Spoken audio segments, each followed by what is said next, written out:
Nous vivons vraiment des temps particuliers, des temps intéressants pour nous, enfants de Dieu, parce que nous savons que nous nous approchons vraiment très rapidement d'un jour qui est un jour joyeux pour nous. C'est notre bienheureuse espérance, alors que le chauffard de Dieu, la trompette de Dieu va résonner et les morts en Christ vont ressusciter. Oui!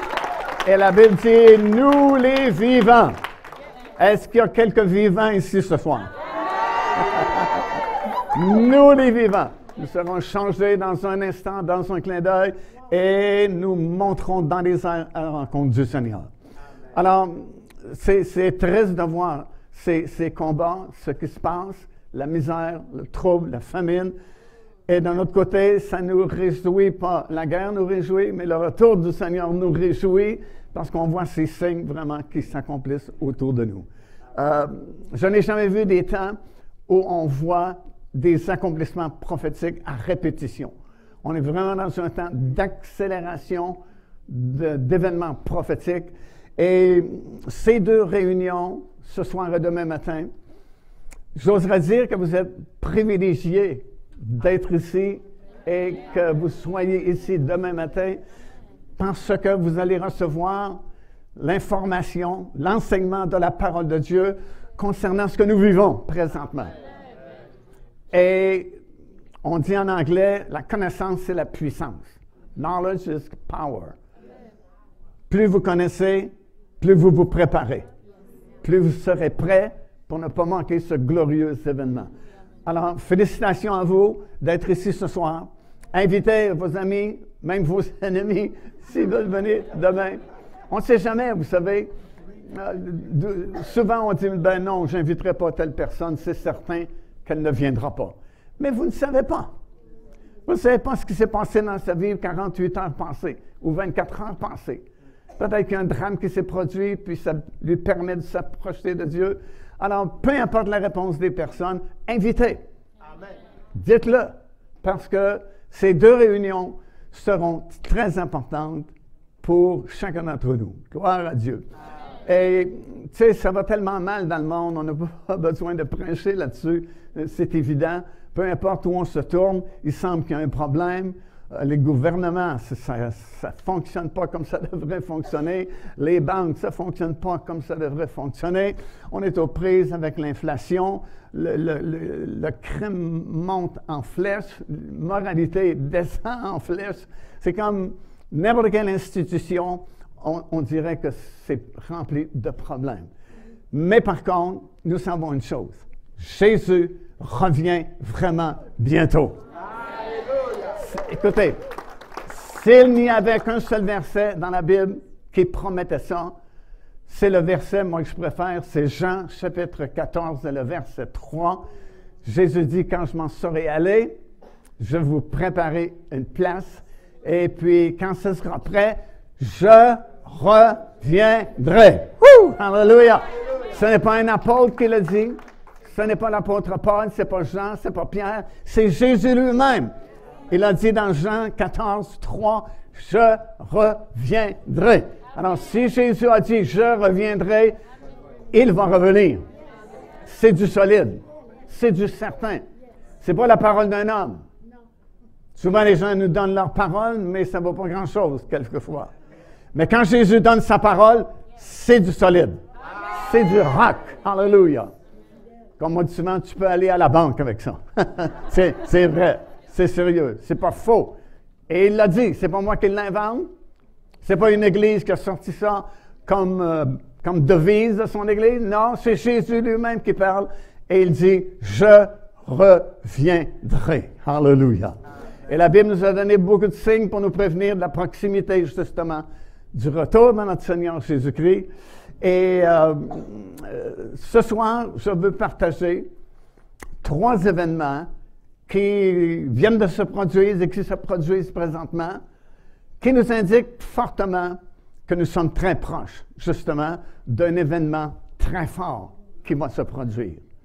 Vous savez, la Bible nous a donné beaucoup de signes pour que nous puissions être éveillés et réveillés à l'époque de son retour. Et je crois honnêtement que nous sommes à l'époque du retour du Seigneur Jésus-Christ.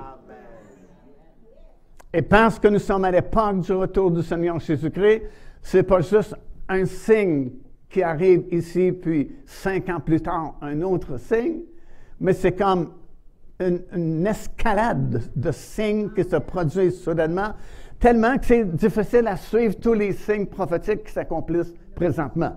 Ça devrait nous parler.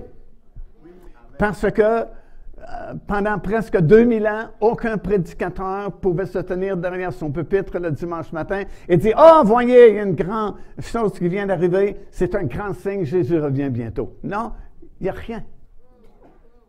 Ça a commencé à peu près autour des années 1930-1940 et surtout 1948. Ça vous dit quelque chose, 1948, création de l'État d'Israël. Oh, on a commencé à se réveiller et on a commencé à voir quelques signes qu'on est proche du retour du Seigneur Jésus-Christ. Mais là où nous vivons présentement, à notre époque, cette année-ci, là, c'est une accélération comme je n'ai jamais vu. Écoutez, j'enseigne dans le domaine eschatologique depuis très longtemps, mais je n'ai jamais vu une accélération d'accomplissement des prophéties de la Bible comme je le vois maintenant. Et presque tout est accompli. Israël est revenu chez lui en 1948. La ville de Jérusalem a été libérée en 1977. Les déserts ont refleuri comme les prophètes l'avaient annoncé. Les villes ont été reconstruites. Et puis, beaucoup de choses se sont réalisées ces dernières années. Mais là, écoutez, on est dans les lignes majeures depuis quelque temps. On est vraiment rendu à la fin et je ne sais pas comment le Seigneur va faire pour mettre tout ça en place, mais ce que je sais, c'est que ces 3 choses que je vais vous mentionner, partager avec vous ce soir, c'est les choses que vous voyez à la télévision. Alors, je n'invente rien. Vous pouvez vérifier par vous-même.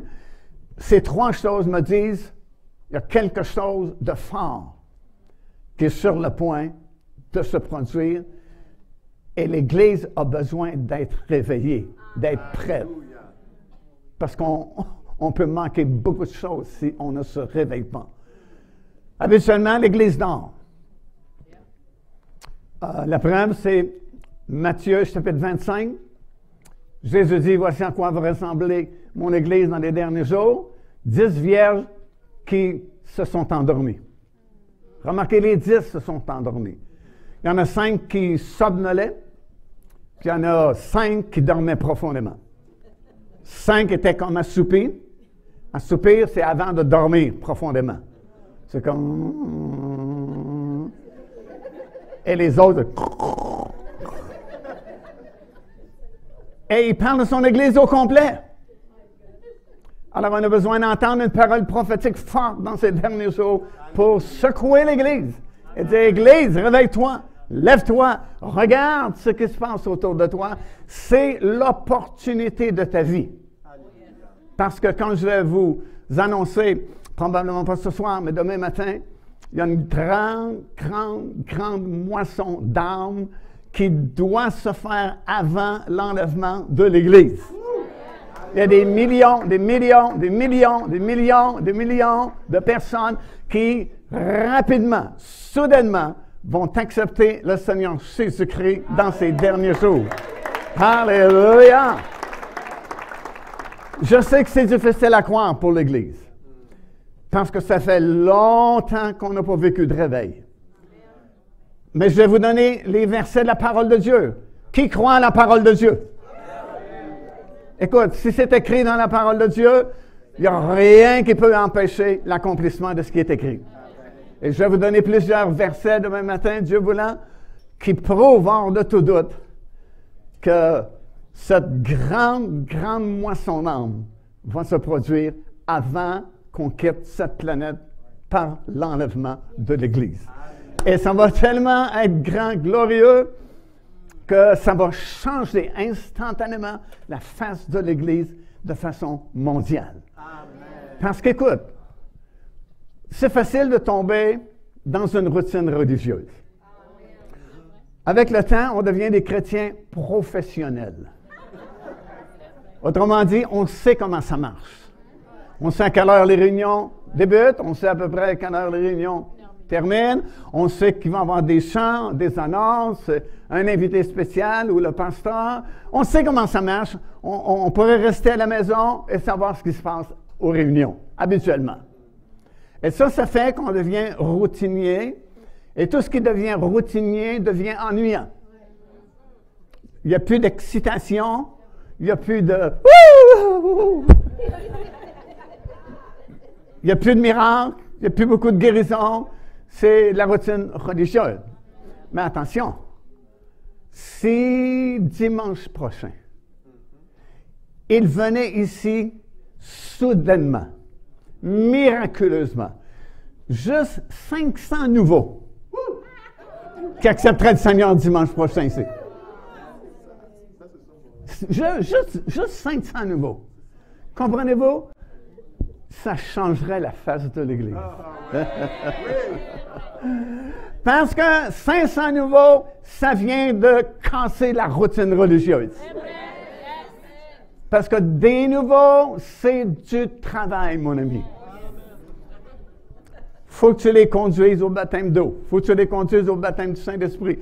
Surtout, faut que tu répondes à leurs questions. Des nouveaux, c'est plein de questions. Les anciens n'ont plus de questions. Ils n'ont même plus de réponses la plupart du temps. Mais les nouveaux ont des questions. Et tu vas te voir tellement être occupé lorsque cette moisson va arriver que tu n'as plus le temps pour la routine. Tu n'as même plus le temps de critiquer le pasteur ou les autorités de l'Église parce que tu es trop occupé. Alors, ces 3 événements que je vais partager avec vous me disent, attention, c'est pas de la rigolade, là, ça. C'est quelque chose de très sérieux qui se passe dans le monde présentement. Et ça me dit, il y a quelque chose de fort qui est sur le point de se produire. Et parce que on vit dans un siècle ou une époque de vitesse. Hein. Remarquez, tout va vite. Et les gens ne sont plus patients, comme autrefois les gens étaient patients. Tu n'as qu'à conduire une voiture à Montréal, et puis, je vais te dire, c'est mieux d'être vigilant parce que les gens ne sont plus patients. Ils ont changé la patience pour la violence. Les gens sont devenus très violents. Et c'est comme si le règne de vitesse dans lequel nous vivons, c'est pas normal, c'est pas naturel pour l'être humain. Et c'est comme ça frustre les gens et ça se traduit par de la colère, par des poings, par des fusils. On se tire librement dans les rues de Montréal. Qui aurait pensé une chose semblable? Si tu te promènes tranquillement sur le trottoir et qui sait, juste pour le plaisir de tuer. Juste pour intégrer une gang de rue. C'est terrible, on vit à cette époque-là. Et les prophéties bibliques, c'est comme si ça va avec l'accélération qu'il y a partout dans le monde. Et c'est plus une prophétie s'accomplit cette année et dans 3 ans, une autre. Non, ça se bouscule, mon ami, parce que le temps est venu, il y a quelque chose de fort qui est sur le point d'arriver. Quelqu'un dit Amen. Hallelujah. Première chose que je veux partager avec vous, premier événement vraiment hautement prophétique qui s'est produit, bien sûr, c'est l'attaque du Hamas sur Israël le 7 octobre dernier. Israël a été pris par surprise et il paye le prix, justement, encore ce soir. Nous, on a été pris par surprise et très déçus parce que, pouvez-vous vous imaginer, le 8 octobre, le lendemain, nous partions pour Israël afin de filmer une des études les plus importantes, je pense, que nous avons filmées jusqu'à présent. Nous venions la filmer en Israël parce que ça cadrait bien avec le thème de cette longue série d'études. Le thème, c'est le mystère de Christ. Et on n'a pas pu la faire, évidemment, parce que le voyage a été annulé. Là, on vient de la terminer, cette série-là, en studio. Et ça s'est terminé, je pense, avant-hier que j'ai eu les derniers DVD. Je l'ai avec moi ici. Ça s'appelle « Le mystère de Christ ». et je vous encourage fortement, si vous pouvez vous la procurer. C'est une des séries d'études les plus marquantes, je crois, qu'on ait enregistrées de toutes les années de notre ministère. Mystère de Christ. Et l'accent est mis sur le ministère du Seigneur Jésus-Christ à titre de souverain sacrificateur selon le rang de Melchisédek. Et on était déçus parce qu'on avait fait des arrangements avec différentes personnes, notamment un archéologue israélien avec une réputation mondiale vraiment, Eli Chakron, qui est son nom.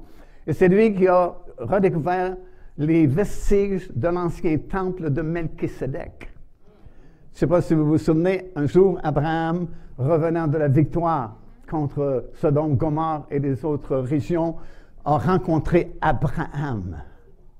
Abraham, plutôt, a rencontré ce souverain sacrificateur. Écoute bien, souverain sacrificateur qui existait, Melchisédek, et qui était sacrificateur du Dieu très haut et en même temps roi. Ce qui est impossible selon la loi de Moïse. Selon la loi de Moïse, c'est séparé, ces deux ministères. Où tu es roi, tu es roi, il faut que tu viennes de la tribu de Juda.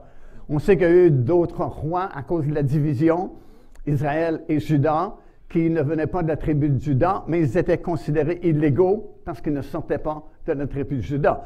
Selon la Bible, les rois devaient sortir de la tribu de Juda et les prêtres de la tribu de Lévi.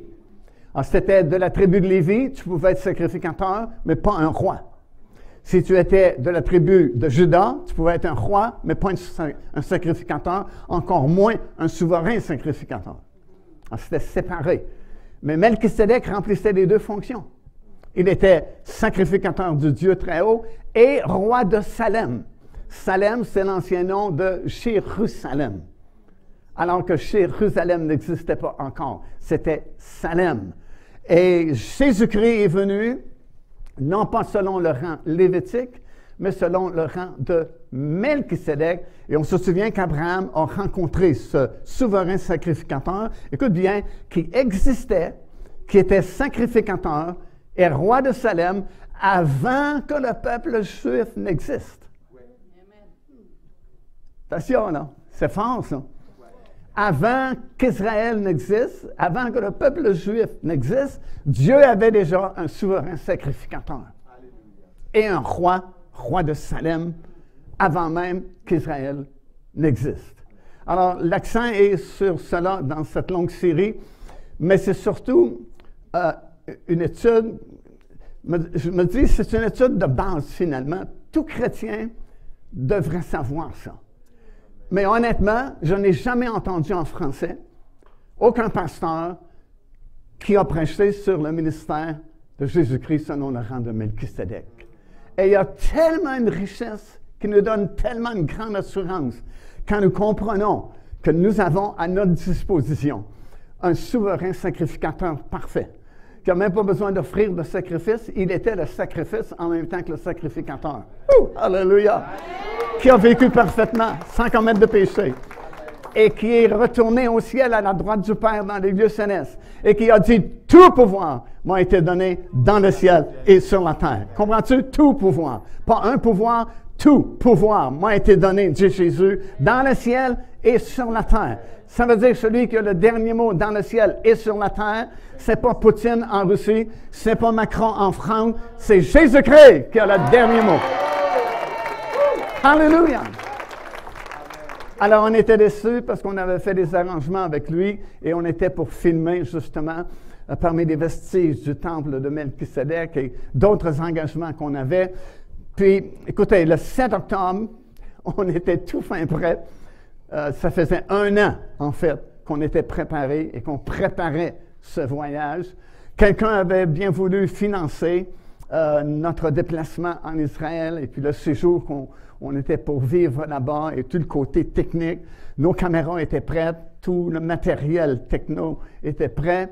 Nos valises elles-mêmes, elles étaient prêtes, puis dans le salon à la maison. Et puis, samedi matin, je me lève et mon épouse s'était levée avant moi. Elle me dit, « Tu ne peux pas croire, il y a une guerre qui vient d'éclater en Israël. » Je dis, c'est pas possible, c'est pas possible. Et c'était le Hamas qui débutait la guerre contre Israël le samedi, le 7 octobre, et nous, on devait partir le 8 octobre. Alors, le voyage a été annulé, bien sûr.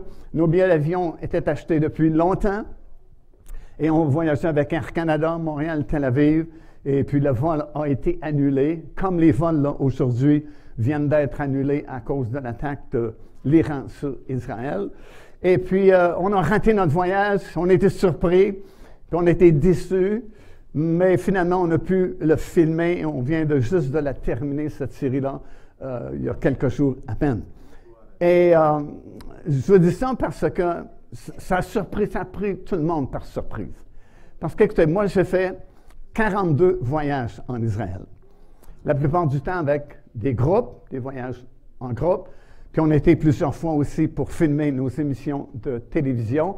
Et je vous le dis honnêtement, on n'a jamais été insécure en Israël. C'est contraire, les gens qui voyageaient avec nous disaient à peu près tous la même chose. C'est curieux parce que dès l'instant où on met le pied sur la terre d'Israël, on ressent comme une paix. Donc, on ressent qu'on arrive chez nous. Parce qu'on a tellement lu dans la Bible au sujet d'Israël. On a tellement enseigné et prêché au sujet d'Israël que lorsque tu es là en personne, physiquement, tu arrives dans le pays, tu as l'impression d'arriver chez vous. L'impression de connaître tout le monde. Et puis, c'est notre pays, et ainsi de suite. Et puis, honnêtement, depuis 30 quelques années qu'on fait ces voyages en groupe, on n'a jamais été inquiétés. On a toujours ressenti de la paix, de la sécurité étant en Israël. Et paf, subitement, en l'espace de quelques heures, voilà, tout est bouleversé, tout est changé, tout est chamboulé. Et puis, on ne savait pas pourquoi que ça s'était produit. Comment ça se fait que l'intelligence israélienne n'a pas donné l'alerte? Parce qu'ils ont tout ce qui est le plus sophistiqué comme protection, comme sécurité. Puis là, on a appris vraiment quelques bribes d'informations qu'il y avait une dispute avec Netanyahou, le premier ministre israélien.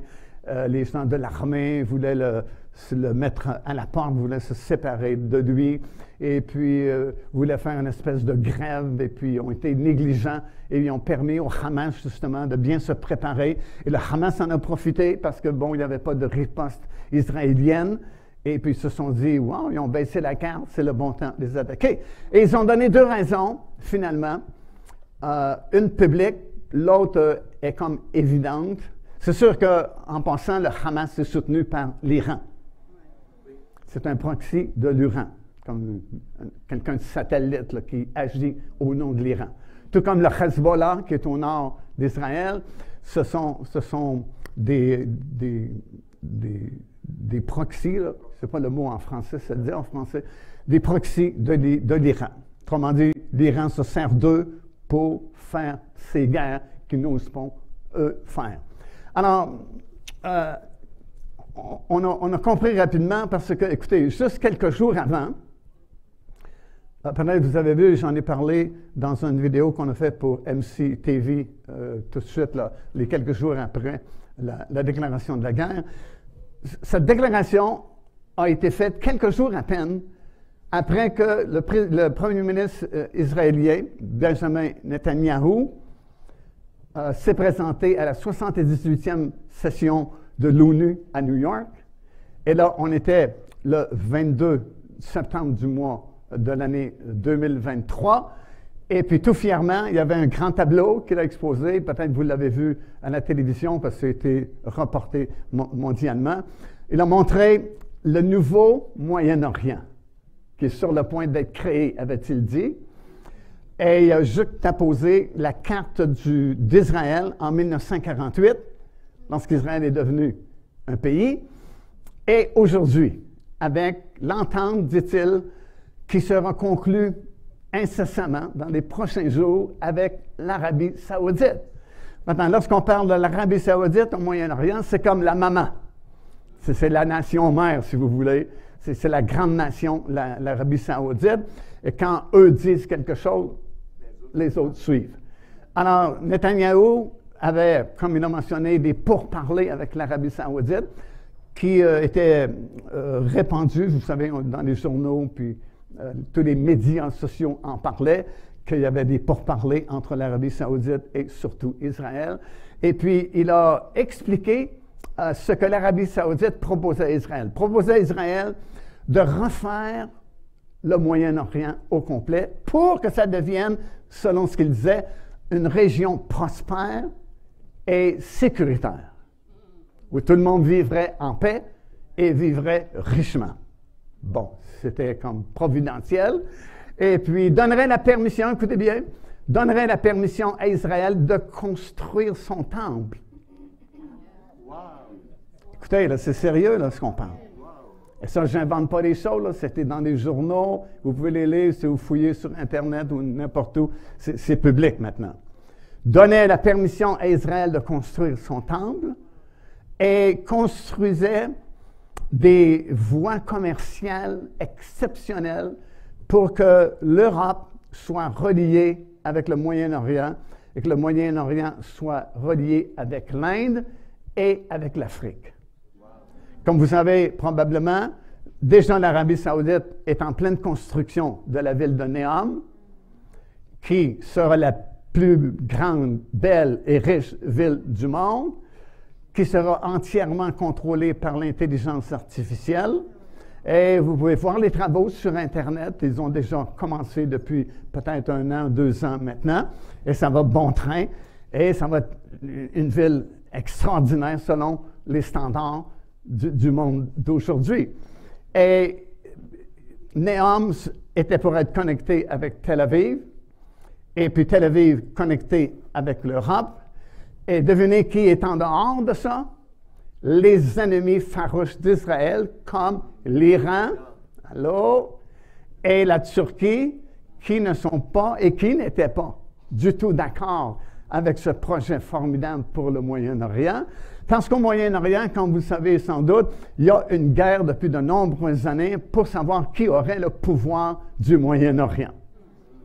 La Turquie voudrait bien que l'Empire ottoman reprenne sa place d'honneur et qu'on puisse contrôler tout le Moyen-Orient. D'un autre côté, l'Iran voudrait bien que ce soit l'Iran qui soit à la tête du Moyen-Orient et qui contrôle le Moyen-Orient. Mais là, si ce projet-là était pour se réaliser, tous leurs espoirs s'évanouissaient parce qu'eux sont opposés vraiment au projet de l'Arabie saoudite avec Israël. Alors, ça, c'est une des motivations qui ont poussé le Hamas à passer à l'attaque probablement avant le temps prévu pour briser, justement, parce que là, Netanyahou annonçait que incessamment, maintenant, les pourparlers sont faits, c'est terminé, ça va s'accomplir, et ces gens-là n'étaient sûrement pas intéressés à ce qu'Israël bâtisse un temple et que l'Arabie saoudite, bien sûr, ait le contrôle du Moyen-Orient via ces ententes-là qui étaient pour mettre en exécution. La deuxième raison, c'est vraiment étonnant. C'est étonnant pour le monde.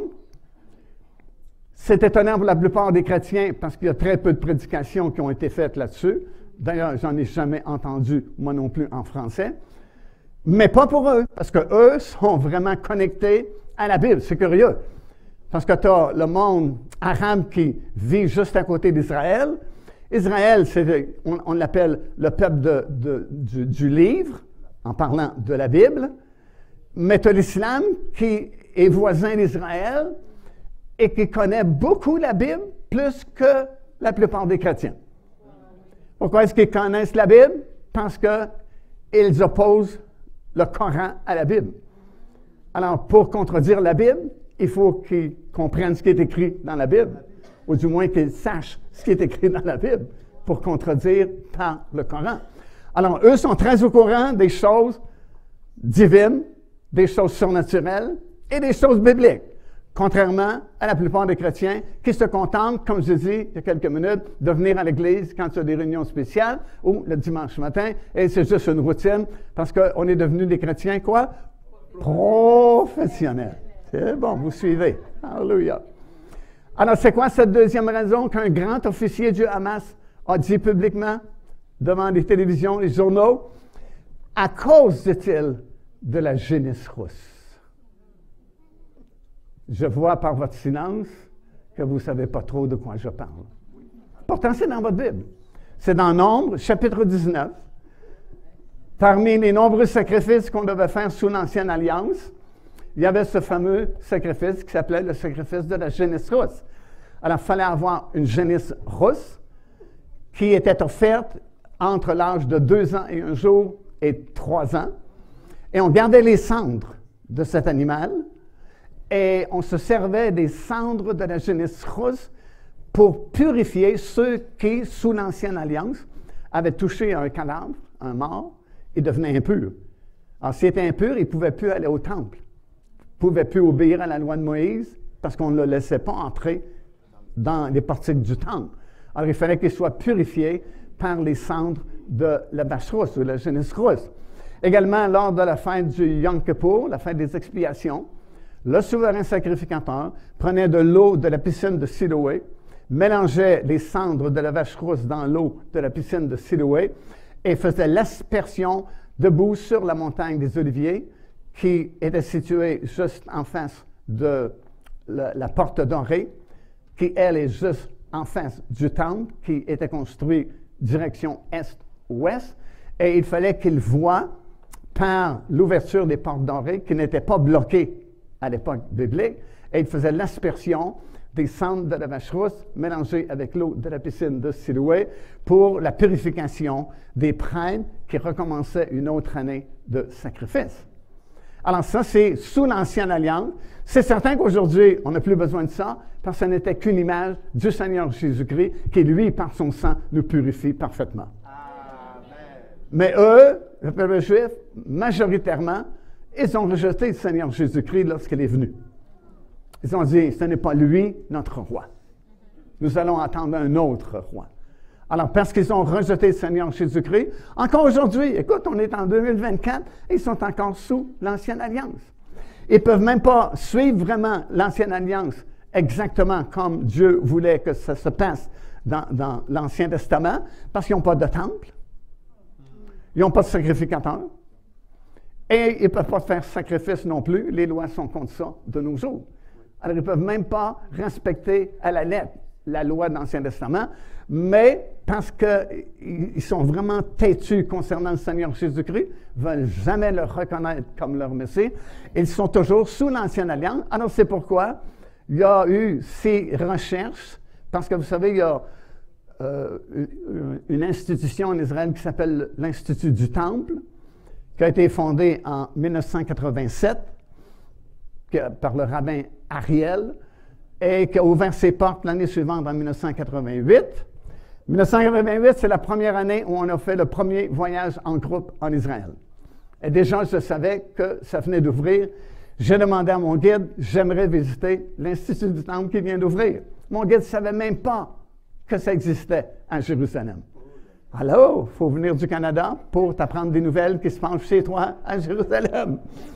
Et on a été parmi les premiers qui ont pu visiter l'Institut du Temple en 1988. C'était tout petit à l'époque, mais ils étaient très fiers de dire que, miraculeusement, ils avaient trouvé le bleu qui allait sur les vêtements des prêtres par pur hasard, parce que des escargots s'étaient échoués sur les plages à Tel Aviv, et en se fracassant contre les roches, ils laissaient sortir une teinture bleue qui était exactement le bleu qu'ils recherchaient. Alors, c'était en exposition. On voyait le type d'escargot exposé en 1988 lorsqu'on a visité l'Institut du Temple. Et puis, depuis ce temps-là, écoutez, ça fait longtemps, 1988, ils ont absolument, écoutez bien, c'était étonnant quand même, depuis 1988 jusqu'à il y a au moins 3 ans passés, ils ont absolument tout fabriqué, ce qui était dans le temple autrefois. Non seulement cela, mais il y a une découverte qui avait été faite il y a plusieurs années maintenant à l'université de Haïfa en Israël, et ça a été découvert ailleurs aussi dans le monde, évidemment, c'est que tous les vrais descendants d'Aaron, vous savez que tous les sacrificateurs devaient venir de la lignée d'Aaron, on a découvert scientifiquement que tous les êtres humains qui descendent d'Aaron ont quelque chose de différent sur leur chromosome Y de tous les êtres humains sur la planète, incluant les autres Juifs qui ne sont pas descendants d'Aaron. C'est-tu assez fort? Alors, fort de cette découverte-là, on s'est mis à la recherche de ceux qui avaient ce changement sur leur chromosome Y. Et aujourd'hui, il y a plus d'une centaine de sacrificateurs qui sont à l'entraînement depuis au moins 3 ou 4 ans, selon mes connaissances, qui sont là à Jérusalem, à l'Institut du Temple, et qui, depuis 3-4 ans, répètent ce qu'ils vont faire un jour dans un 3e temple qui va être construit. Et ce n'est pas des blagues. Il y a peut-être 7 ans maintenant, j'ai interviewé personnellement à Jérusalem, à l'Institut du Temple, un de ces 100 quelques sacrificateurs qui ne parlait ni français ni anglais. Alors, notre guide traduisait, ne parlait qu'en hébreu, et qui a confirmé que c'était ce que je prêche, par exemple, c'est absolument la vérité, ils sont là. Si vous suivez cela, si ça vous intéresse, vous savez sans doute que depuis au moins 3 ans aussi, aux 3 grandes fêtes bibliques, la Pâque, la Pentecôte, la fête des Tabernacles, on a réactivé le rituel des 3 grandes fêtes qui se faisaient sous l'Ancienne Alliance autrefois, quand le temple était à Jérusalem.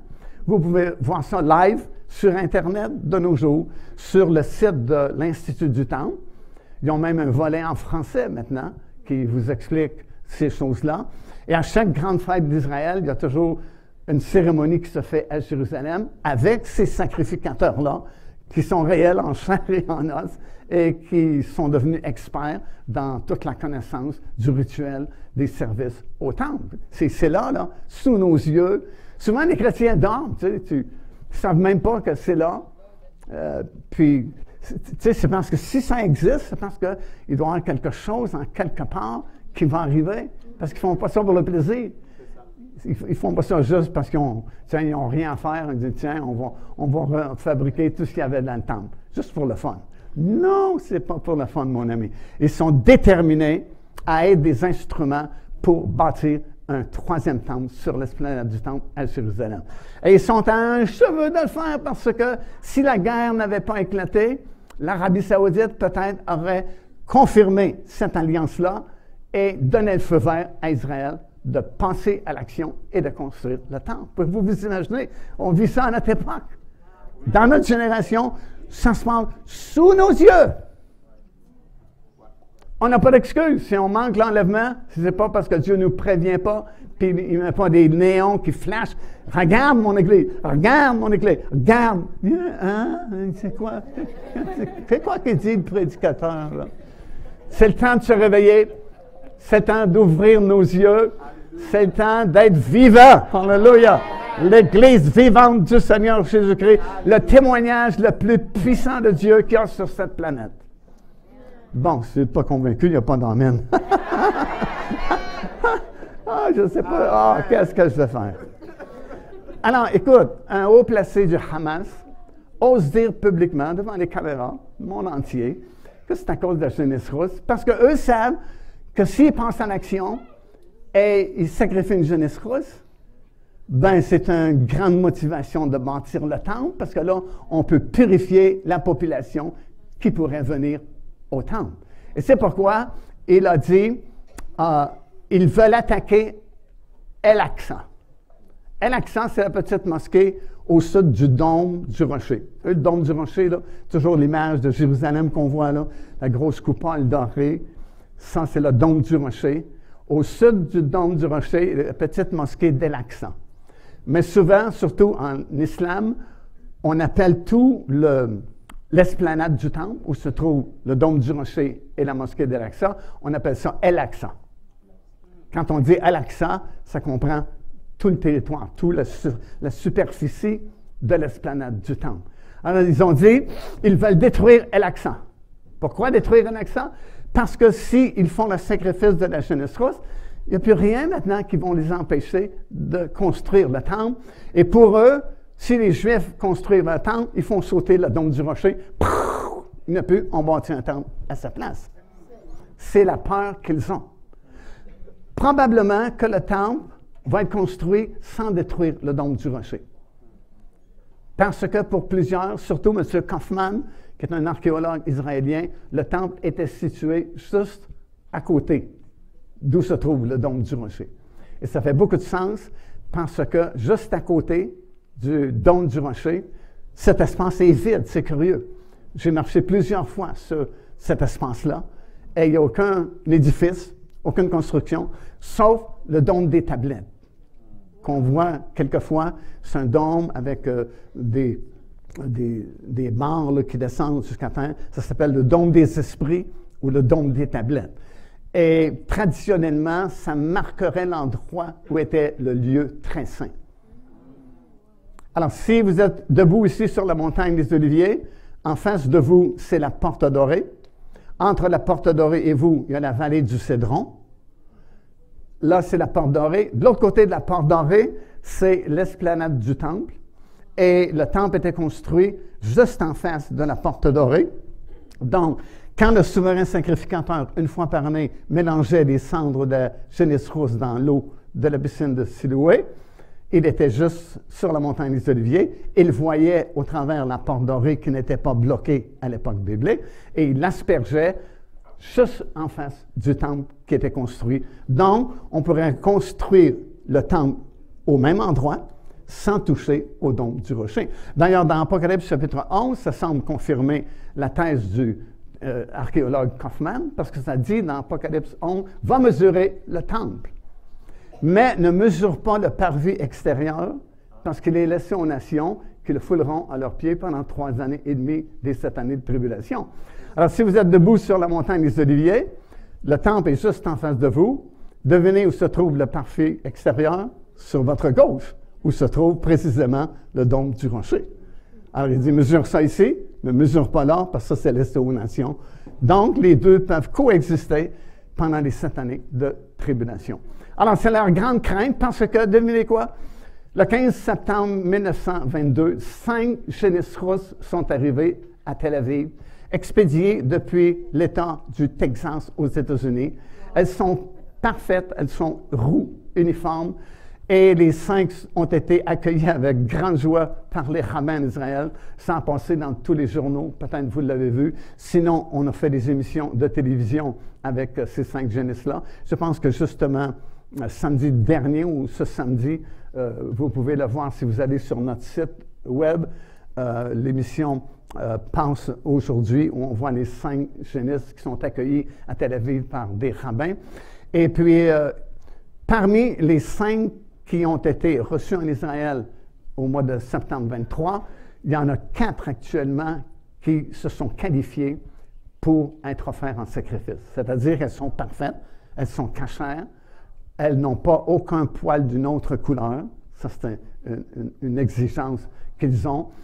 Il faut qu'elle ait entre 2 ans, 1 jour et 3 ans. Alors, ils sont justement dans cette période d'âge présentement.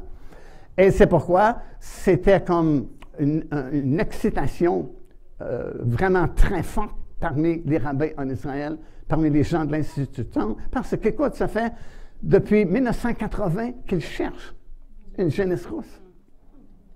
Ils en ont trouvé quelques-unes, mais elles étaient toujours disqualifiées pour une raison ou pour une autre. Puis en 1997, ça c'est fort, parce qu'il y a un M. Clyde Lott, qui est un rancher américain, qui s'inquiète pour Israël s'ils ont des génisses rousses, parce qu'il suit les prophéties bibliques. Puis lui, c'est un rancher, il élève justement des animaux, le bétail. Il demande à son pasteur s'il est au courant, si Israël possède une génisse rousse pour la purification des gens, pour construire le temple. Le pasteur dit, je ne sais pas, adresse-toi ici, à l'ambassade israélienne la plus proche. Il s'informe là. L'ambassade israélienne dit, on ne se préoccupe pas de ça, c'est des exagérés qui parlent de ça en Israël. On donnait une adresse en Europe. En Europe, ils ont dit, non, nous, on ne connaît rien. Mais si vous vous adressez aux gens de l'Institut du Temple, c'est des spécialistes dans ce domaine, ils peuvent vous renseigner. M. Clyde Lott envoie son courrier à Jérusalem, à l'Institut du Temple.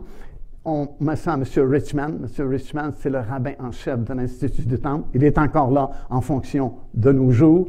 Il est vraiment étonné, surtout par le nom, Clyde Lott. Parce que selon la tradition hébraïque, si un patriarche n'a pas mené une vie exemplaire, comme Lot, il sera racheté par un goy. Un goy, c'est un nom juif, qui portera le même nom, mais accomplira un exploit pour Israël. Oh, c'est intéressant. Alors, monsieur le rabbin juif voyage jusque dans le sud des États-Unis Et c'était tellement exceptionnel, ça, en 1997, que Radio-Canada s'est rendu là-bas et ont fait un reportage que vous pouvez retracer dans les archives de Radio-Canada, sans doute. Ils ont interviewé Clyde Lott, et puis, effectivement, ils ont fait une transplantation, et puis il y a une petite jeunesse russe qui est née en Israël, dans un petit kibbutz ultra-religieux qui s'appelle Kfar Hasedim. Et moi qui suis des actualités, j'ai dit à mon guide, il y a une petite jeunesse russe qui vient de naître à Kfar Hasedim, on s'en va filmer, je veux la filmer dans le village là-bas. Premièrement, il n'était pas au courant, encore une fois, mais il dit, deuxièmement, tu ne pourras pas entrer dans Kfar Hasedim parce que tu n'es pas un juif. Puis ça, c'est un kibbutz ultra-religieux. Hasedim, ça vous dit quelque chose, Hasedim, c'est la secte la plus stricte qui existe encore en Israël aujourd'hui. Eux autres, 613 commandements s'étaient passés, ils en ont ajouté un paquet d'autres. Tellement c'est rigide, c'est fermé. Ben, j'ai dit, on peut essayer. Alors, on se rend, puis on a loué une camionnette, et puis, Kfar Hasedim, c'est au sud de Haïfa. Et puis, juste ma petite équipe de télévision, on se rend à Kfar Hasedim. On arrive à l'entrée du kibbutz, c'est barricadé. 2 grosses barrières et, devinez quoi, un gendarme à la porte avec une mitraillette. Parce qu'on ne rigole pas avec les choses religieuses au Moyen-Orient, c'est moi vous dire. Alors, on veut entrer, j'essaie de communiquer avec le monsieur, il parle ni anglais ni français, juste hébreu. Alors, je peux dire 2-3 mots en hébreu, mais pensez pour me faire comprendre. Puis, on ne se comprend pas. Je lui parle, j'essaye en anglais, j'essaye en français. Puis lui me répond. Je comprends rien. Et puis, là, les gens dans la camionnette avec moi, ils disent, dépêche-toi, Mario, laisse faire, laisse tomber, parce qu'on avait un rendez-vous prévu à 3 h l'après-midi, à 15 h, à l'Institut du Temple, avec Mme Cohen. Mme Cohen était en charge des relations publiques de l'Institut du Temple à l'époque, en 1997. Je me suis dit, non, mais on est ici, on est à la porte, il doit y avoir un moyen d'entrer, puis mettre une pression. Non, il faut s'en aller, on va manquer notre rendez-vous. Tout à coup, j'ai une idée de génie. J'en ai une à tous les 25 ans, à peu près. Ça tombait bien. Je me suis dit, OK, on ne peut pas communiquer parce qu'on ne parle pas la même langue, mais le langage des signes, c'est universel. Alors, je cherche quelque chose de rouge dans la camionnette, je mets le linge sur moi, je mets des cornes, et je mets... Et il me dit... J'ai dit « Yes! » J'ai rien compris. J'ai pas pris de chance. Yes, oui! Tada! Et à ma grande surprise, il pose son arme, il enlève la barre de métal qui bloquait l'entrée et il ouvre les portes. Sans savoir, écoute bien, ça c'est vraiment Dieu, parce que nous on ne sait rien. Là. On s'est présenté à l'heure du midi parce que ça a donné comme ça. Sans savoir, écoute bien, que tout le petit personnel du kibbutz religieux, ultra-religieux, était sorti dans un autre kibbutz pour une rencontre spéciale et il n'y a personne dans le kibbutz. C'est un tout petit kibbutz, mais il n'y a personne, il n'y a pas un chat dans le kibbutz. Mais on ne le sait pas. Et puis on entre avec la camionnette, c'est un petit chemin de terre, puis justement, on ne voit personne, puis on ne comprend pas pourquoi il n'y a personne. Lorsque soudainement, on voit un ado qui marche lentement sur le petit chemin de terre, alors on stoppe le véhicule. Heureusement, il parle anglais. Alors, je lui demande, je dis, où se trouve la Red Heifer, la jeunesse russe? Oh, il dit, elle est là, il me montre la place. Justement, il y avait un clos, et puis il y avait la petite jeunesse russe qui était là. Alors, on en a profité, comprends-tu, parce qu'on était seuls. Il n'y a personne pour nous empêcher de filmer. On a filmé, et puis on a fait l'entrevue, bien pas avec la vache, mais on est reparti à Jérusalem, puis un de mes coéquipiers posait le petit microphone comme ça sur la blouse de Mme Cohen, puis elle parlait bien anglais. Alors je lui ai dit, Mme Cohen, on arrive de Kfar Hasedim, on a vu la jeunesse russe. Elle s'appelait Mélodie. Malheureusement, elle a été disqualifiée parce qu'il y a des poils blancs qui sont apparus sur son corps, et puis ils ont dû la rejeter. Je lui ai dit, on a vu la jeunesse russe. Oh, elle a dit, it's impossible. C'est impossible. Je le dis, on arrive, là, puis c'est vraiment vrai. Elle a dit, non, non, monsieur, elle a dit, vous n'avez pas pu faire ça. Elle a dit, est-ce que vous êtes juif? J'ai dit, non. Elle a dit, vous avez votre réponse? Elle a dit, c'est un kibbutz ultra-religieux, Kfar Hasedim. Ils n'accepteront jamais qu'un non-juif entre dans le kibbutz. Vous venez souiller le kibbutz. Vous êtes un gars, un non-juif. Je lui dis, madame, je peux vous montrer. À l'époque, c'était des petites cassettes, mini-cassettes qu'on filmait. Je peux vous montrer la mini-cassette. On l'a vraiment filmé. Puis, j'ai dit, on s'est tenu là. Ben, elle dit, écoutez, M. Mascott. Elle dit, nous, c'est nous qui finançons le projet. Puis nous, on ne l'a pas vu encore. Comme l'impression de dire, madame, nous, on a des connexions vraiment surnaturelles.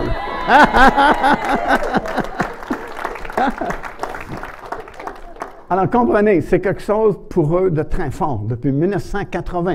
En 1980, il y avait un pasteur sud-américain du nom de Wendell Jones, peut-être ça vous dit quelque chose, qui avait laissé son pastorat pour consacrer le reste de sa vie à Qumran pour travailler les fouilles là, dans les grottes, parce que c'est là qu'on a découvert des manuscrits de la mer Morte.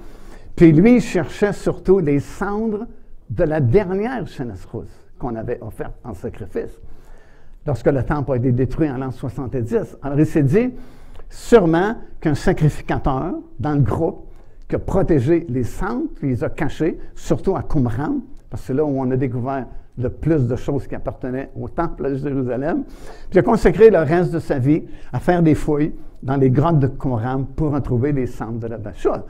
Ben, il a découvert l'huile d'onction dans une jarre à Qumran, mais il n'a pas découvert les cendres de la dernière Jeunesse rousse. On dit que depuis Moïse, parce que Moïse, c'est lui qui a offert la première Jeunesse rousse, jusqu'à la destruction du temple en 70, il y a 8 Jeunesses rousses qui ont été offertes en sacrifice. Et traditionnellement, on dit que la 9e, ce sera au temps du Messie.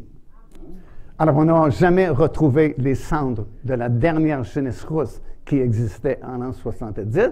Alors, il fallait en trouver une autre, et c'est pourquoi les recherches ont commencé en 1980, jusqu'en 1997, où on pensait finalement en avoir trouvé une, mais ça a été disqualifié. Mais là, il y en a 5 qui sont arrivés en septembre 23, le 15 septembre 2023. Il y en a 4 actuellement qui sont dans l'âge d'être sacrifiés. Alors là, ça a été publié mondialement, puis l'intérêt du monde. Écoute, je me dis, le monde est comme plus intéressé que l'Église. Le monde capote avec ça. L'Église, on n'en parle pas. On a notre réunion dimanche matin. Ça, tout va bien. Dérangez-nous pas, s'il vous plaît. Mais le monde capable. Tellement que le premier ministre, parce qu'il voulait l'offrir, parce que le terrain est déjà acheté sur la montagne des Oliviers. C'est un rabbin qui l'a acheté. On sait où exactement. Très proche de l'endroit même où on offrait la Jeunesse rousse. La Jeunesse rousse était offerte sur un autel de bois. Alors, croyez pas si vous avez eu un autel de métal là, que CBS a publié, c'est impossible. Parce qu'il n'y avait pas d'autel de métal à l'époque biblique. Ça va être un autel de bois qui est carré, et puis on met le feu à l'intérieur, puis on place l'animal au-dessus de cet autel-là. Mais tout est prêt. L'autel, s'il n'y a rien là, il y en a une de construite à l'Institut du Temple. Le terrain est acheté. Il est juste à côté de Dominus Flevit. C'est là où on offrait le sacrifice de la Jeunesse rousse. Dominus Flevit, pour ceux qui ne sont jamais venus en Israël, c'est une bâtisse de l'Église catholique. Il est situé juste en face de la Porte Dorée. Et c'est justement cet endroit où on offrait le sacrifice de la Jeunesse rousse. Parce que ce sacrifice-là, contrairement à tous les autres sacrifices, parce que c'est un sacrifice d'un animal femelle. Attention, tous les sacrifices, habituellement, c'est des animaux mâles. C'est très rare un animal femelle qui est offert en sacrifice. Et c'est pourquoi il n'était pas offert sur l'autel des reins dans le temple, mais était offert vers le sommet de la montagne des Oliviers, parce qu'il y a une limite. Il y a le lieu saint, qu'on appelle, à cause du temple, d'un périmètre de 2000 coudées. Je ne sais pas si ça vous dit quelque chose, 2000 coudées. Alors, ceux qui connaissent leur Bible, qu'est-ce que ça vous rappelle, 2000 coudées? Comment? Josué, quand ils ont traversé le Jourdain avec l'arche, il a instruit le peuple disant qu'il y ait une distance de 2000 coudées entre vous et l'arche. Pourquoi? Pour respecter le périmètre de sainteté du temple ou du tabernacle. Alors, quand on quand le tabernacle a été construit, et plus tard quand le temple a été construit, on respectait une délimitation de 2000 coudées tout autour du temple. À l'intérieur du 2000 coudées, c'était considéré un territoire saint, un lieu saint à cause du temple. Comme Pasteur a dit, quand on fait une réunion ici, c'est un lieu saint. On ne fait pas de commerce, on ne fait pas de niaiserie, on ne fait pas déranger, c'est considéré un lieu saint. À l'extérieur du 2000 coudées, c'était considéré un lieu profane. Et si vous lisez dans Ézéchiel, on en parle du lieu profane. Et c'est là où était l'autel où on sacrifiait la jeunesse russe. Et aujourd'hui, on ne peut pas utiliser ce territoire-là parce que ça appartient à l'Église catholique. Ils ont construit Dominus Flevit parce que c'est l'endroit aussi où Jésus a pleuré sur Jérusalem. D'ailleurs, Dominus Flevit veut dire Jésus pleura. Alors, on ne peut pas faire le sacrifice là d'une journée à l'autre qui pourrait se faire à cet endroit parce que c'est occupé. Mais juste à côté, le terrain a été acheté par un rabbin. Et c'est là qu'on veut faire idéalement le sacrifice d'une de ces caducinistes russes-là. Alors, parce que l'intérêt du monde a été tellement survolté que le premier ministre a dit non, on devait le faire il y a 2 semaines passées. Mais à cause de la guerre et tout ce qui se passe en Israël, c'est pas le temps d'activer le feu, là, parce que ça va tourner dans une guerre mondiale. Retenez son sacrifice pendant quelques semaines du moins. Alors, on n'a pas fait le sacrifice de la chaîne d'Israël, mais ils ne peuvent pas attendre indéfiniment parce que si elle dépense 3 ans, elle n'est plus qualifiée. Alors, en attendant, ce qu'ils ont fait, ils ont construit rapidement un centre touristique à Shiloh, ou Silo en français, qui est situé à peu près 60 km au nord de Jérusalem. Et on a transporté les 5 jeunesses russes là. Vous pouvez les voir sur Internet. Elles sont dans un clos à ce nouvelle bâtisse qu'on a construit, un centre touristique à Silo. Et on attend d'une journée à l'autre. Bon, il y a des rumeurs qui circulent naturellement sur Internet. Bon, ça va être telle date. Personne ne le sait. J'ai l'impression qu'ils vont choisir un moment où ça se calme, puis tout doucement, paf, ils vont procéder. Et ils ont dit qu'au moment où ils feront le sacrifice de la jeunesse russe, ils vont le filmer, ça va être transmis mondialement. Tout le monde va le voir. Alors imagine, on est là. Avec si jamais ça se produit dans les prochains jours, prochaines semaines, on fait un pas de géant pour la construction du temple. Alors, tenez-vous bien, si vous pensez que ça brasse présentement, c'est un volcan là, qui est à l'horizon. Qu'est-ce que l'Église va faire? Est-ce qu'elle va continuer à... Je vais vous dire demain matin ce qu'on va faire. Manquez pas demain matin, ça va péter le feu ici demain matin. Alléluia! Woo! Alors, écoute, on est là. On rigole pas, là. C'est du réel, c'est du tangible. Je suis en train de vous dire, un jour, ça va arriver. Écoute, c'est là, sous nos yeux. Eux ne rigolent pas avec ça. Savez-vous que ça a coûté $1 million à l'Institut du Temple pour avoir les 5 jeunesses russes? Juste le voyage en avion a coûté $200 000 US. Plus $100 000 par jeunesse. On ne rigole pas. Eux ne rigolent pas. Les Juifs qui sont croyants, qui sont orthodoxes, croient fermement à cela. Et ils sont généreux. Ils ont souvent les dons d'1 million. C'est rare qu'on voit ça le dimanche matin à l'église. Ben, peut-être vous dire, on n'a pas $1 million, je comprends. Les Juifs ont beaucoup d'argent, on le sait. Et ils sont généreux quand ils croient à quelque chose. Tu sais, le portefeuille suit les lèvres. Oui, on va vous donner. OK. Parle à ton portefeuille. Suis ta générosité. Amen. Gloire à Dieu. Laissez ça, je sens que ça fait une statique là, dans les écrans du cœur de certaines personnes. OK, alors, écoute, c'est là. Je n'invente pas les choses. Là, vous pouvez vous-même lire, voir, écouter. C'est réel, c'est là. Informez-vous. Je ne vous raconte pas de blagues. D'une journée à l'autre, ça peut arriver. Vous dites, le frère Massicotte nous l'avait dit. Ah, merci Seigneur. Alors, OK. Ça, c'est la deuxième chose. Première chose, c'est l'attaque du Hamas. Pourquoi soudainement? C'est un signe prophétique là, pour nous. De dire, réveille-toi, là, parce qu'on est vraiment proche de quelque chose de fort. Jeunesse russe, C'est un deuxième signe prophétique. Écoute, depuis l'an 70, c'est pas d'hier, l'an 70, je sais que vous n'étiez pas au monde, j'espère que vous n'étiez pas né en 70. Mais c'est loin, là. Depuis ce temps-là, Israël n'avait pas de jeunesse russe. Mais là, ils en ont 4 de qualifiés pour la première fois depuis l'an 70. Non seulement ils les ont, mais ils sont tout préparés pour en offrir un sacrifice pour recueillir les cendres, pour pouvoir bâtir le temple et sanctifier le peuple, purifier les gens pour qu'ils puissent monter au temple et purifier les prêtres.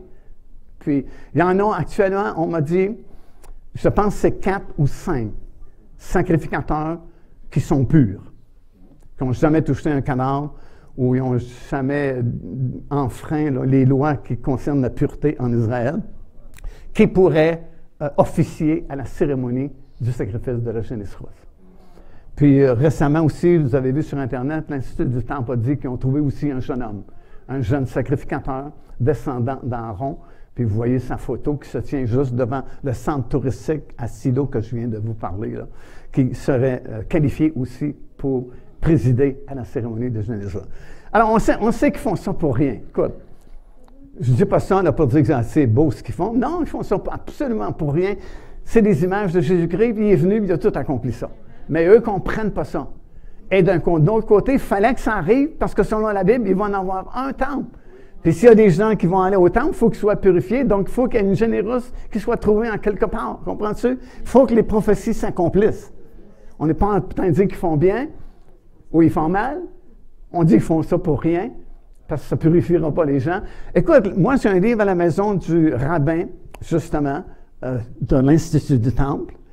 Et puis, dans son livre sur la jeunesse russe, il dit lui-même qu'on ne comprend pas pourquoi les centres de jeunesse russe pourraient nous purifier. Mais on le fait parce que dans Nombre 19, c'est dans la Bible.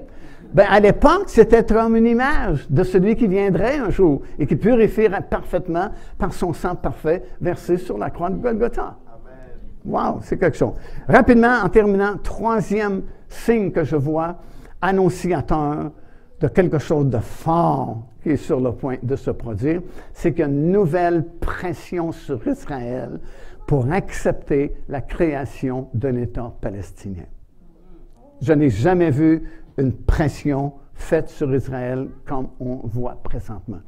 C'est comme un peu un défi que Biden, président américain, dit à Israël, il faut que tu acceptes la création d'un État palestinien. C'est le seul moyen d'avoir la paix entre les Palestiniens et les Israéliens au Moyen-Orient. C'est même pas logique. Si ces politiciens-là réfléchiraient 5 minutes. Écoute, en Israël, ils savent très bien. Il y a juste la bande de Gaza, c'est tout petit. Il y a Jéricho, juste une petite ville. Puis, c'est tout ce qu'ils ont, les Palestiniens, comme territoire, dans le territoire d'Israël. Et regarde la guerre qui n'en finit plus, avec juste 2 petits bouts de territoire. S'il fallait qu'un État palestinien créé avec Jérusalem-Est comme capitale, le territoire palestinien deviendrait plus grand presque que le territoire israélien. Alors, ça serait rempli de toutes sortes d'armes fournies par la Russie, par l'Iran, par la Turquie, et ce serait la destruction rapide d'Israël. Alors, ça ne fait même pas bon sens, c'est pas logique d'avoir un État palestinien, parce qu'ils disent, ça va être la paix. Ben oui, ça va être la paix. Ils s'entretuent depuis toujours, puis là, ils déposeraient des armes, puis ils disent, on signe la paix. C'est impossible. Alors, c'est pourquoi Israël est farouchement opposé à la création d'un État palestinien. Mais d'un autre côté, il y a une pression, comme je n'ai jamais vu, sur Israël pour accepter la création d'un État palestinien avec Jérusalem-Est comme capitale. Qu'est-ce que ça va faire? Écoute, l'Arabie saoudite, dont je vous ai parlé il y a quelques instants, qui était prêt à signer une alliance qui permettrait l'accord entre Israël et plusieurs pays arabes. Ça, là, je n'ai pas le temps de prêcher là-dessus parce que ce serait trop long, mais allumez vos lumières, là. Pas Ézéchiel, mais Daniel, chapitre 9, verset 27. Parlant de l'Antéchrist, dit, il confirmera une alliance entre Israël et plusieurs pays. Actuellement, on a les accords d'Abraham qui ont été signés au mois de septembre de l'année 2020. Mais c'est juste quelques petits pays. Quelques pays seulement. Daniel dit plusieurs pays. Alors, un petit nombre, puis plusieurs, c'est pas pareil. Alors, les accords d'Abraham, c'est comme l'embryon de l'alliance de Daniel 9.27, mais ce n'est pas encore l'alliance de Daniel 9.27.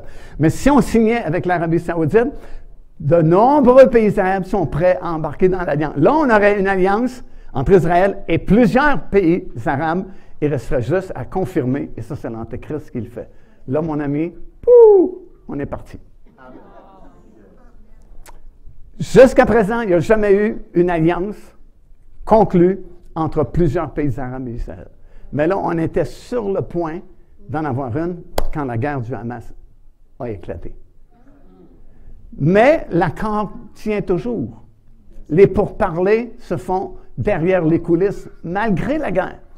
Et selon les sources d'informations que je reçois, dès que ça va se calmer, si ça se calme, les pourparlers vont reprendre pour accomplir le projet et l'alliance. Sauf que l'Arabie Saoudite, depuis le temps, a mis une condition de plus. Devinez quoi? Il faut qu'il y ait un État palestinien de créer à côté d'Israël. C'est comme si c'est un monde, tu ne peux pas être plus complexe que cela. Alors, on est là. En même temps, je termine avec cela. En même temps, écoute, c'est fort là, ce qui se passe. En même temps que l'Arabie Saoudite, une des nations les plus puissantes au Moyen-Orient, propose à Israël de construire un temple, de faire la paix, d'avoir plusieurs pays arabes dans une alliance. En même temps, les ennemis de cela, c'est qui les ennemis de cela? Premièrement, la Russie, l'Iran, la Turquie et plusieurs autres pays arabes qui veulent voir la destruction d'Israël s'opposent à ça. Et le principal pays, bien sûr, le plus puissant, c'est la Russie qui tire les ficelles. C'est lui qui tient les cordons. Et on sait par Ézéchiel 38, 39 qu'ils vont faire une attaque soudaine sur les montagnes d'Israël. Savez-vous c'est quoi les montagnes d'Israël? C'est une expression qui définit la Samarie et la Judée. Savez-vous le territoire qu'on demande pour créer un État palestinien? La Samarie et la Judée. Jérusalem fait partie de la Judée. Alors, ils veulent avoir Jérusalem-Est. Mais Jérusalem-Est, le problème, c'est que c'est là où se trouvent tous les lieux saints. La montagne des Oliviers, l'esplanade du Temple, Golgotha. Et ils veulent avoir ça comme capitale du nouveau État palestinien. Et regardez bien ceci. Je termine, fait 3 fois que je le dis, je vais finir par terminer. Ézéchiel, chapitre 38, verset 12. 2 raisons pour lesquelles cette guerre-là de la Russie, l'Iran, la Turquie et plusieurs nations se feront sur les montagnes d'Israël. Premièrement, faire du butin. Ça, on le sait, on a entendu prêcher. Mais je suis certain que vous n'avez pas entendu prêcher l'autre partie du verset. Ça dit, « J'irai faire du butin et... » Quand c'est écrit « et », c'est qu'il y a d'autres choses. « Et me livrer au pillage, porter la main sur des ruines maintenant habitées par un peuple recueilli du milieu des nations. » Wow! Porter la main sur, c'est le mot « sub » en hébreu. S-U, chapeau, B. Si vous regardez dans un dictionnaire hébreu, « sub » veut dire « s'accaparer ». Porter la main sur quoi? Sur des ruines maintenant habitées. Ça parle textuellement de la Judée et de la Samarie. Relisez Ézéchiel à compter du chapitre 35 cette fois-là. Il y a une prophétie contre Moab et une prophétie pour la Judée et la Samarie dans l'autre chapitre. Chapitre 36, là, c'est une bénédiction pour Israël qui explique à Israël que ces montagnes qui ont été désertes, parce qu'Israël a été expatrié un peu partout dans le monde, comme nous le savons. Un jour, Dieu va les ramener, et puis il va faire reverdir la terre, pousser des arbres, comme on le voit en Judée et Samarie, c'est comme ressuscité. Croyez-le ou non, comment on appelle ça, des gens patriotes, quelqu'un qui a sa patrie à cœur, là. Un patriote des colons patriotes qui se sont établis au tout début, parce qu'avant, ça appartenait à la Jordanie. Puis Israël a regagné le territoire de la Judée et de la Samarie. Tu as des colons, là, qui avaient à cœur de bâtir, comme la prophétie le dit. Puis il y a quelqu'un, un couple très à l'aise à Tel Aviv, en Israël, ou dans une grande ville d'Israël, des professionnels riches, qui ont laissé leur profession pour construire le premier hôtel en Samarie, premier hôtel juif. Et je l'ai présenté dans une de nos émissions de télévision parce qu'on a couché là un soir avec notre équipe de télévision. Et puis, on a couché dans cet hôtel-là qui était presque désert parce que c'était juste au début là, de la colonisation de la Judée et Samarie par la victoire d'Israël.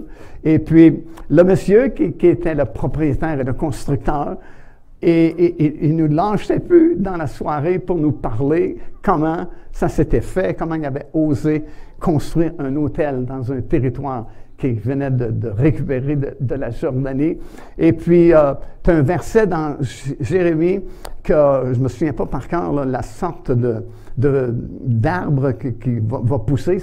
C'est une prophétie dans Ézéchiel ou Isaïe, non, plutôt dans Jérémie, qui disait que ça va pousser quand Israël va revenir. Puis ils ont fait pousser justement ça, comme pour accomplir la prophétie, juste à côté de l'autel. Et c'était merveilleux de vivre ce moment-là. Alors, c'est réel, ce que je vous dis. Et puis, tu as la Russie, je ne sais pas si tu vois l'image, tu as l'Arabie saoudite qui pousse Israël à accepter d'avoir un État palestinien côte à côte. Puis en même temps, les ennemis de ça, eux autres, la prophétie dit, ils vont porter la main sur la Samarie puis la Judée pour créer un État palestinien. Alors, tu as deux forces ennemies qui veulent la même chose, mais pas pour les mêmes raisons. Je ne sais pas si pour moi la tension, là, c'est palpable. Ça veut dire ça, écoute, je ferme mon livre parce que je vais venir jusqu'à demain matin. C'est tellement, je ne sais pas si vous le ressentez, là, mais c'est tellement palpable. Il y a une tension présentement au Moyen-Orient qui ne peut pas rester tension comme ça indéfiniment.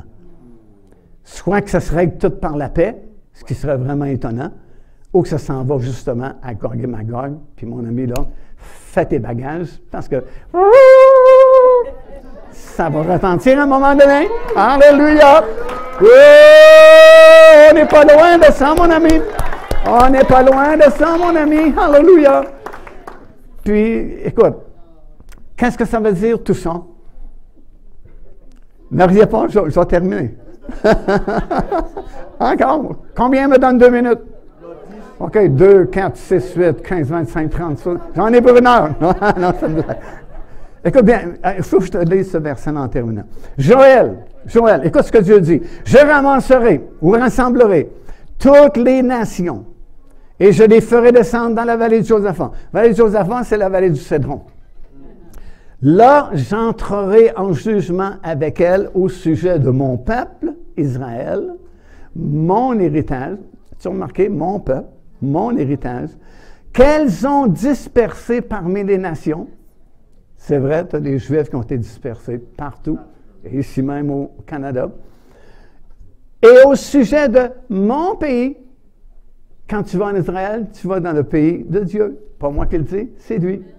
Dieu dit, c'est mon peuple, c'est mon héritage. Puis Israël, c'est mon pays. Au sujet de mon pays, qu'elles se sont divisées.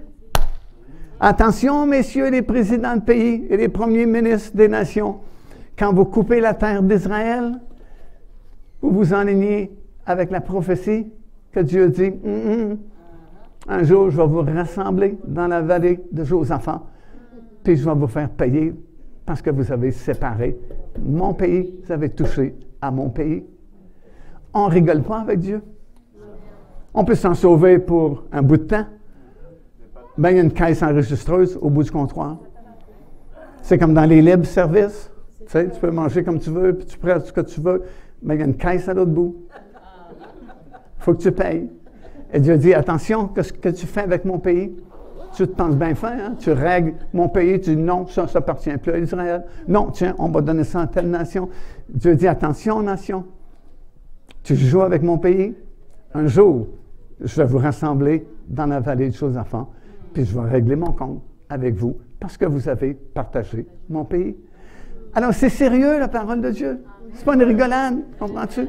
On peut rire, on peut faire des faces, c'est bon, ça nous fait du bien, mais on ne rigole pas avec la parole de Dieu. Puis on est là, frères et sœurs, je ne sais pas quoi vous dire de plus. On est ça. C'est là, puis c'est incontournable. Mais, demain matin, je dois vous dire la bonne nouvelle.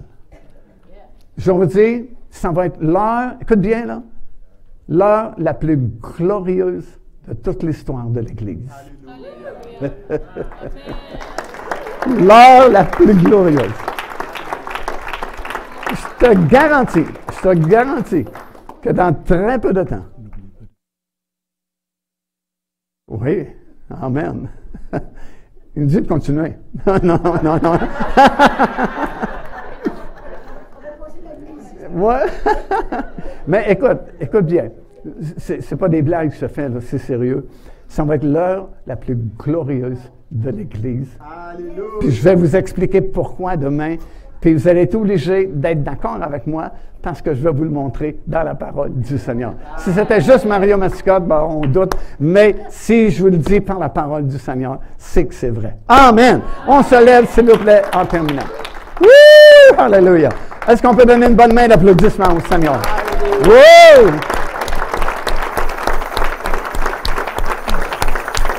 Oh, merci mon Dieu. Alléluia. Merci Seigneur. Est-ce qu'on pourrait avoir un chant, s'il vous plaît, de notre chœur de chant qui nous a tellement bénis? Juste un chant, et puis je ne veux pas vous laisser sortir. Donnez-moi encore 2-3 minutes, parce que avec un tel message et de telles informations que je vous ai transmises, je ne peux pas vous laisser sortir sans vous donner l'opportunité de faire la paix avec Dieu. Parce que c'est urgent maintenant. On ne rigole pas, là.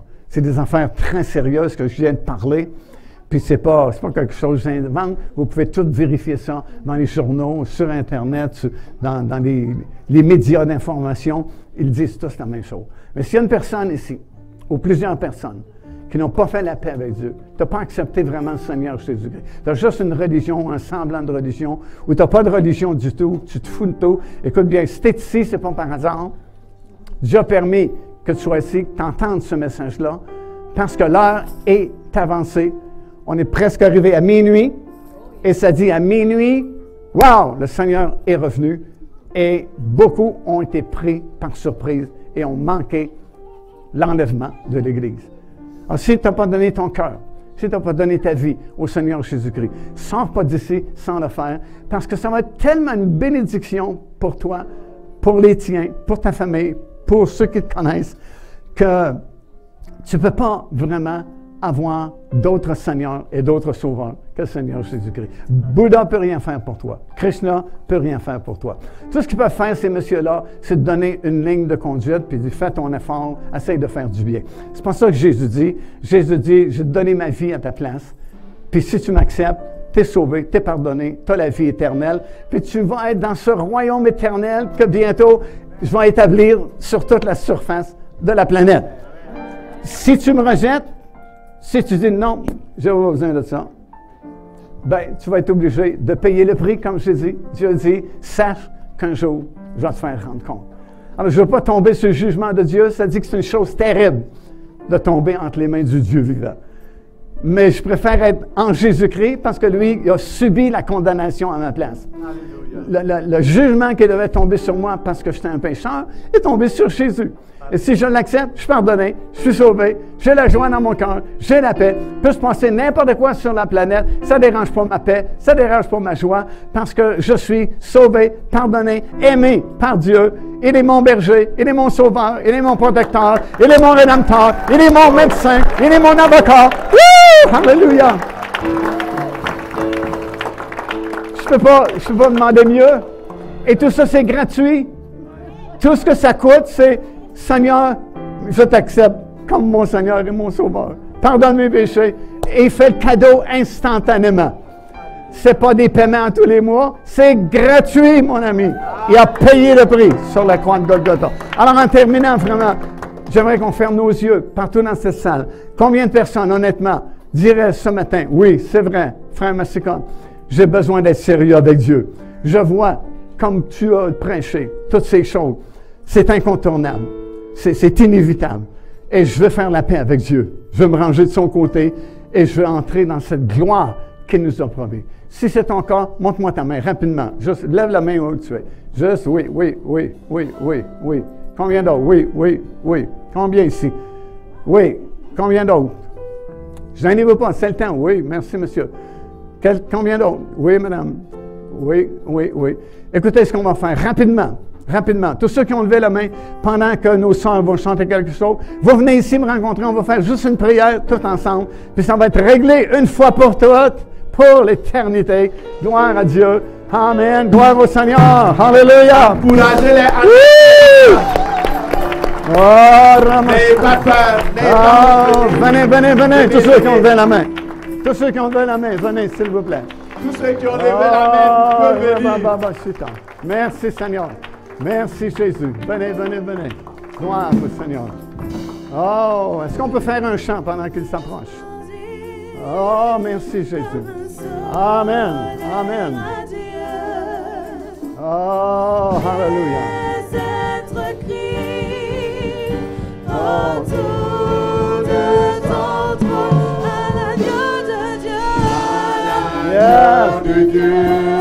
Agneau de Dieu.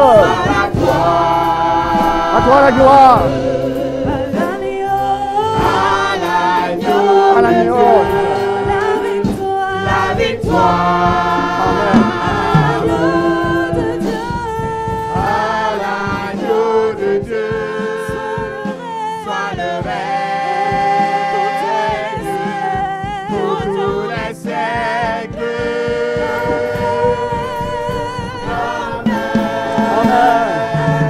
Encore une fois.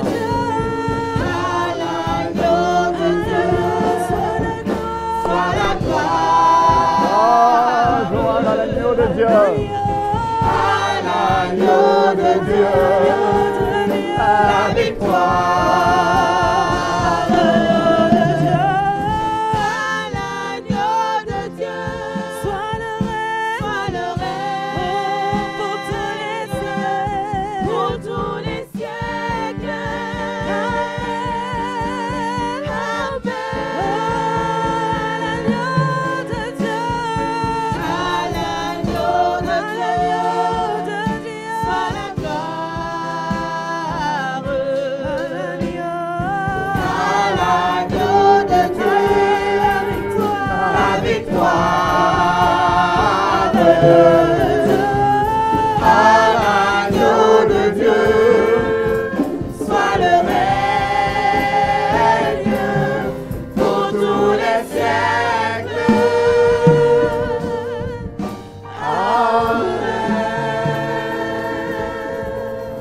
Écoutez, on va faire cette prière tous ensemble. J'aimerais que tout le monde puisse répéter ces paroles, particulièrement vous qui vous êtes avancés.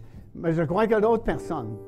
Vous n'êtes pas peut-être certains, absolument certains, d'être sauvés, d'avoir cette paix, d'avoir cette joie, cette assurance dans votre cœur que vous faites partie de l'Église du Seigneur Jésus-Christ. Je ne parle pas juste de venir à des réunions, mais vraiment être sauvé en communion avec le Seigneur Jésus-Christ. Si c'est votre cas, venez nous rejoindre tout simplement parce qu'on ne fait pas ça pour rigoler une prière. Prière, c'est une arme puissante. On s'adresse à Dieu, on s'adresse au Seigneur Jésus-Christ et il exauce la prière. C'est ce qui est écrit dans la parole du Seigneur. C'est nous prions de tout notre cœur, il nous entend et il nous écoute. Alors, s'il y a des gens qui sont encore en arrière, vous hésitez, ou vous n'êtes pas absolument certain d'être pardonné, d'être sauvé, venez nous rejoindre rapidement pendant qu'on fait cette prière, s'il vous plaît, et puis on va prier tous ensemble. OK? On ferme nos yeux. Et j'aimerais que tout le monde puisse répéter ces paroles, peu importe où vous êtes. Seigneur Dieu Tout-Puissant, je reconnais ce soir, tu es le seul vrai Dieu. Et en dehors de toi, il n'y en a pas d'autre. Je reconnais aussi que je suis un pécheur. Et ce soir, je te demande pardon pour tous mes péchés. Et j'accepte de tout mon cœur le Seigneur Jésus comme mon Seigneur et mon Sauveur. Seigneur Jésus, viens dans mon cœur. Pardonne mes péchés. Et comme tu l'as promis, donne-moi la vie éternelle. Je sais que tu es là maintenant, dans mon cœur, parce que ta parole, c'est la vérité.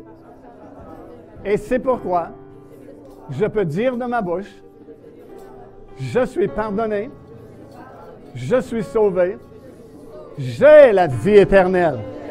Acclamons le Seigneur. Alléluia. Woo! Car il sauve encore aujourd'hui. Amen, amen, amen. Alléluia. Écoutez ce que la Bible dit. C'est dans Romains chapitre 10, le verset 9. Si tu crois dans ton cœur que Jésus est mort et que Dieu l'a ressuscité d'entre les morts, et si tu le dis de ta bouche, comme vous venez de le faire, vous êtes sauvés. Car, dit-il, quiconque invoquera le nom du Seigneur sera sauvé. C'est ce que vous êtes présentement. Alors, je ne sais pas si on a quelque chose à vous donner, une Bible ou un Nouveau Testament. On va leur donner des cadeaux et donc de la littérature et donc prendre aussi leur nom pour les suivre. Vous êtes vraiment bénis. Alléluia. Amen.